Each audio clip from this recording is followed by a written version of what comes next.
Québec a annoncé hier un financement de 20 millions de dollars pour le remplacement de l'aréna Conrad-Parent. C'est un soulagement, a dit le maire de cette île, compte tenu de la vétusté de l'aréna actuelle. La ville de Sept-Îles, qui a dû essuyer 2 refus au cours des dernières années, pourra maintenant aller de l'avant avec son projet d'aréna flambant neuf. Cette aide financière devrait couvrir environ 35 des coûts du projet, qui est évalué à 56,6 millions de dollars.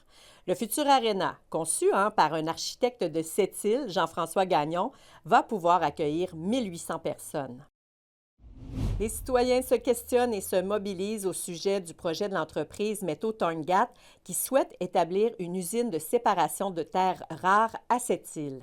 Des pancartes sur lesquelles est inscrit BAP ont été installées dans la ville par le porte-parole qui craint que des résidus radioactifs contaminent le terrain au nord de la ville. On va se ramasser dans 20 ans, quand ça va être fini, avec 1 km² de contaminé, on pourrait même dire de milliers de tonnes d'uranium et d'autres éléments radioactifs qui vont être un passif à vie pour nos plans d'eau, notre milieu de vie. Métaux Torngat répond que le parc de résidus sera opéré de façon à ce que les éléments radioactifs ne puissent pas s'échapper du site. La minière présentera l'an prochain une étude sur les impacts environnementaux de la future usine.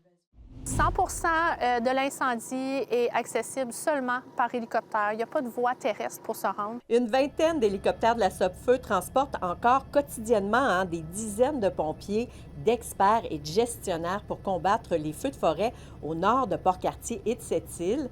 Radio-Canada a survolé le secteur avec eux hier. On pouvait voir des arbres calcinés, mais aussi noter la présence de ce que la Sopfeu appelle des points chauds. Donc, même si les feux sont maîtrisés, ils doivent continuer leur travail pour les éteindre complètement.